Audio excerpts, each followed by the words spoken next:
Hello everyone. Last video lectures में हम developmental biology के बारे में पढ़ रहे थे। कुछ टॉपिक्स हमने ऑलरेडी डिस्कस कर लिए थे। गैमेटोजेनेसिस के बारे में हमने पढ़ा था कि स्पर्म का फॉर्मेशन किस तरह से होता है और ओवा का फॉर्मेशन किस तरह से होता है। तो इन दो के बारे में हमने स्टडी कर ली थी। आज की वीडियो लेक्चर में हम स्ट्रक्चर पढ़ेंगे ओवम का, कि ओवम का स्ट्रक्चर कैसा होता है उसकी डिटेल स्टडी करेंगे। ओके, तो सेकेंडरी oocyte का स्ट्रक्चर हम देखेंगे। जब वो स्पर्म से फ्यूज कर जाता है तो वो ओवम बन जाता है। तो सेकेंडरी oocyte के अगर स्ट्रक्चर की हम बात करें, यहाँ पे देखें अगर स्ट्रक्चर, तो फॉर्मेशन आई होप कि आप सबको समझ में आ गया होगा कि किस तरह से सेकेंडरी oocyte बनता है। प्राइमरी oocyte जो है वो प्रोफेज फर्स्ट में जो है अरेस्टेड रहता है मियोसिस फर्स्ट के। ये बात हमने ऑलरेडी डिस्कस कर ली थी, ठीक है। उसके बाद मैच्योरेशन फेज जब आता है, उसके बाद जब मेंस्ट्रुअल साइकिल स्टार्ट होता है प्यूबर्टी के बाद, तब रिलीज होने वो जो है स्टार्ट होते हैं, ठीक। अब यहाँ पे अगर अपन बात करें, अच्छा उसमें एक सिंपल सी एक कैलकुलेशन थी, उस समय हमने डिस्कस नहीं की थी, अभी मैं आपको ब्रीफ में बता देता हूँ। मेनार्क का हमने एज देखा था। सिंपल टर्म्स में अगर बोले तो मेंस्ट्रुअल साइकिल स्टार्ट करने का एज जो है हमने 12 to 13 ईयर्स का रखा था, ठीक है। मेनार्क जिसको बोलते हैं, ये अलग टॉपिक है, मैं इसको अभी डिस्कस करता हूँ। मेनार्क का एज हमने रखा था 12 to 13 ईयर्स, ठीक है। Menarche age. मेनोपॉज का एज आप अप्रॉक्स मान के चल सकते हो 48 to 50 ईयर्स। मेनोपॉज का एज हम माने 48 to 50 ईयर्स, ठीक है। 48 से 50 साल। और स्टार्ट होने का मेंस्ट्रुअल साइकिल स्टार्ट होने का एज 12 to 13 ईयर्स, ओके। अब इन दोनों में गैप कितना हो गया? Approx 37 years. 37 ईयर्स तक ये जो है टोटल चल रहा है। जो मेंस्ट्रुअल साइकिल है अप्रॉक्स 37 ईयर्स जो है वो चल सकता है। कम हो सकता है, थोड़ा ज़्यादा हो सकता है, बट एक एवरेज हम मान के चल रहे हैं 37 ईयर्स।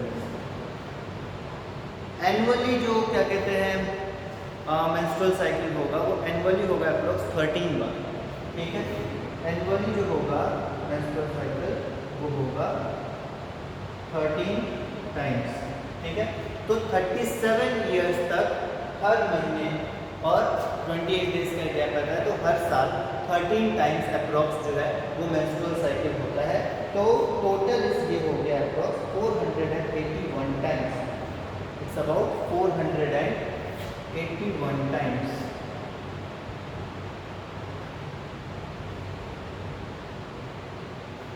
सो अब यहाँ पे क्या है,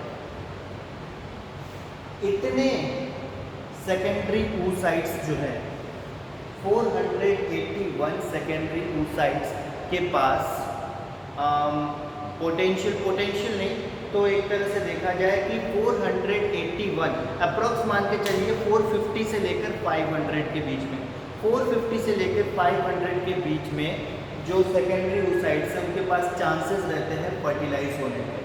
उसके अलावा हमने क्या पढ़ा था, 60 से 80 हज़ार सेकेंडरी oocytes रहते हैं, पर उसमें से चांसेस किसके पास रहता है? अप्रॉक्सीमेटली 450।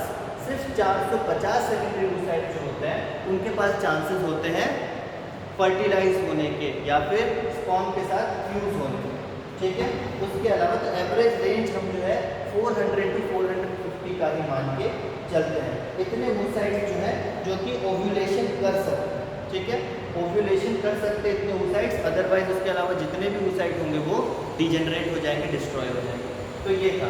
अच्छा हाँ, ये तो बात हो गई 13 टाइम्स फ्रॉम 37 ईयर्स, बट बात ये होती है कि ये अल्टरनेट हो ही सकता है, बिकॉज बीच में एक बार भी अगर प्रेगनेंसी आ गई तो उस समय 9 मंथ्स तक तो कोई मेंस्ट्रुअल साइकिल नहीं होगा, तो ये अप एंड डाउन हो सकता है। बट एक नॉर्मल केस में कहा जा रहा है कि 37 ईयर्स अगर फीमेल के अंदर मेंस्ट्रुअल साइकिल हो रही है और हर ईयर 13 टाइम्स हो रही है, तो एक एवरेज चांस होता है कि अप्रॉक्स 400 to 450 oocytes जो है वो मैच्योर हो सकते हैं, या oocyte जो है उनका ओव्यूलेशन हो सकता है, वो फर्टिलाइज हो सकता है, ठीक।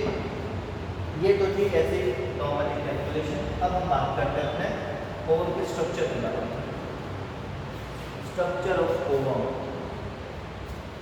ओवम की अगर हम बात करें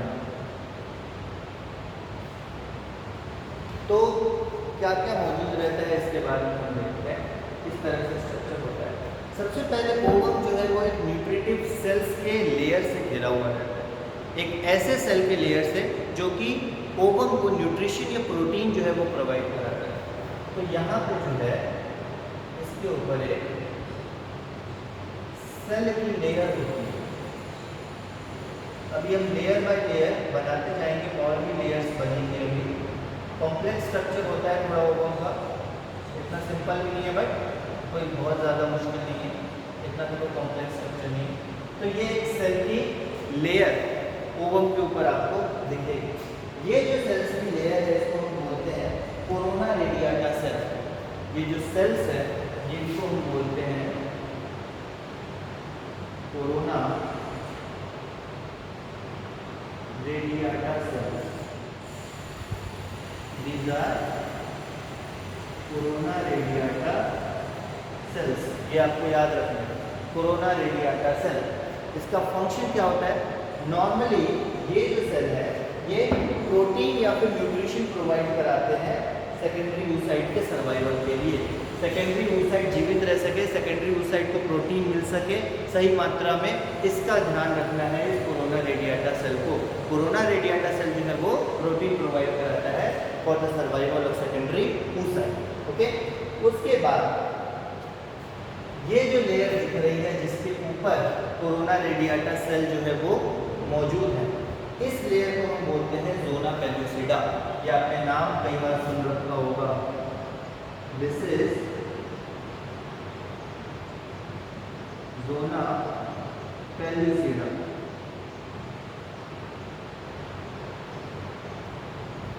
zona pellucida corona radiata cell के जस्ट नीचे जो पहली लेयर होती है दैट इज ज़ोना पेल्यूसिडा। ठीक है, ये जो ज़ोना पेल्यूसिडा है वो एक नॉन सेलुलर लेयर होती है। It is an non cellular layer. ठीक है, ये नॉन सेलुलर लेयर होती है। ज़ोना पेल्यूसिडा की अगर अपन बात करें, इसके पास जो है रिसेप्टर मौजूद होते हैं स्पर्म के अटैचमेंट के लिए। ठीक है, स्पर्म के अटैचमेंट के लिए ज़ोना पेल्यूसिडा के रिसेप्टर मौजूद होते हैं। फर्टिलाइजेशन के दौरान जैसे ही एक स्पर्म ज़ोना पेल्यूसिडा के रिसेप्टर से जाके ज्वाइन करता है, वैसे ही इसके जो रिसेप्टर्स हैं वो पूरी तरह से डिजेनरेट हो जाते हैं।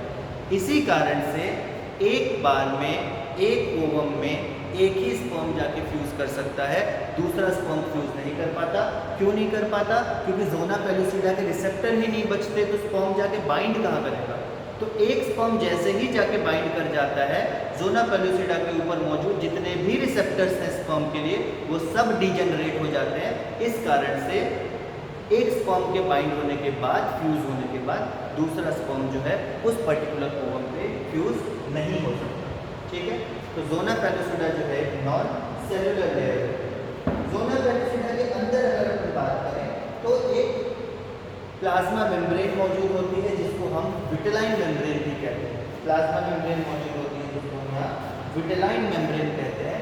इसको आप बना लो, ये मेम्ब्रेन और अंदर की तरफ। तो this is vitelline membrane.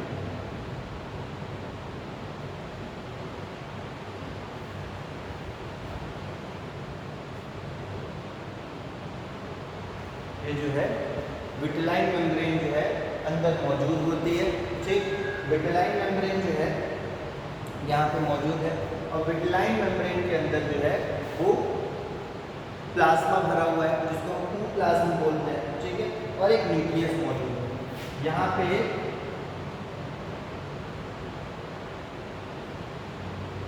Disintegrated shape पर न्यूक्लियस जो है वो मौजूद है।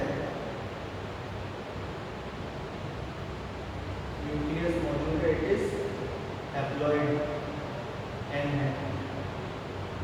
ठीक है, लिक्विड भरा हुआ है जो पूरे में, वो क्या है?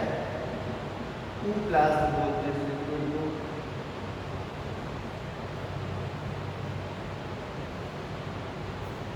लिक्विड जो भरा हुआ है उसको यहाँ प्लाज्मा बोलेंगे। ठीक है, और उसके अलावा अगर अपन बात करें तो यहाँ पे यॉक की मात्रा जो होती है उस साइड में सेकेंडरी साइड में वो बहुत कम होती है, यॉक की मात्रा जो है बहुत कम होती है। तो यहाँ पे आप लिख लो वेरी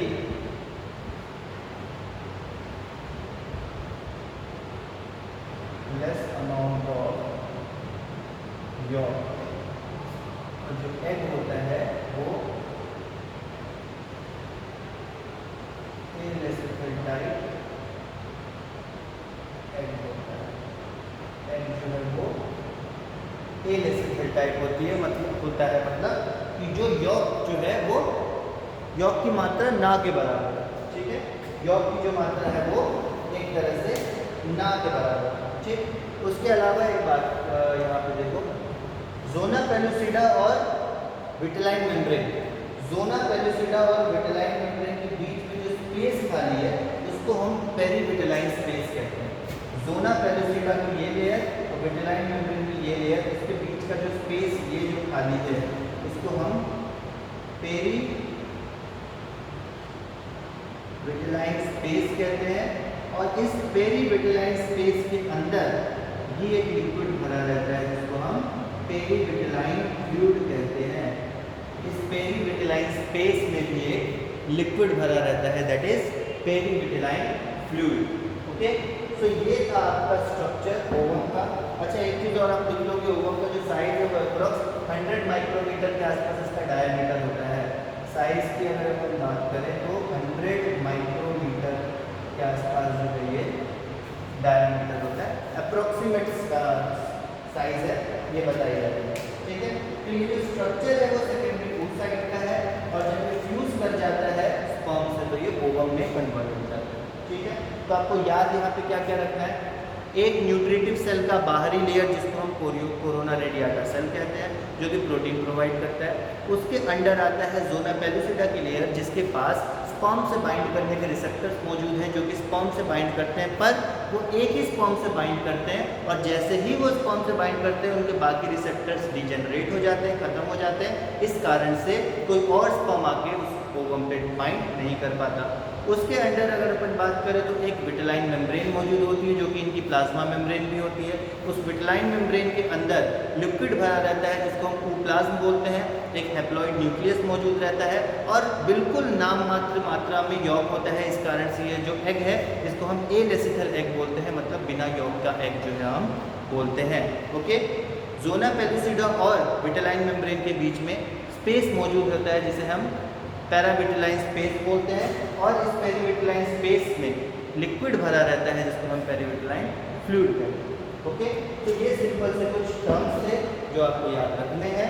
अगर कभी स्ट्रक्चर आ गया ओवम का तो आप बना सकोगे, अदरवाइज नहीं भी आया तो आप किसी आंसर में, एज फॉर एग्जांपल अगर आपको oogenesis लिखना हो उसमें भी अगर आप ये डायग्राम बनाओ तो आपके लिए ये चीज़ बेटर होगी।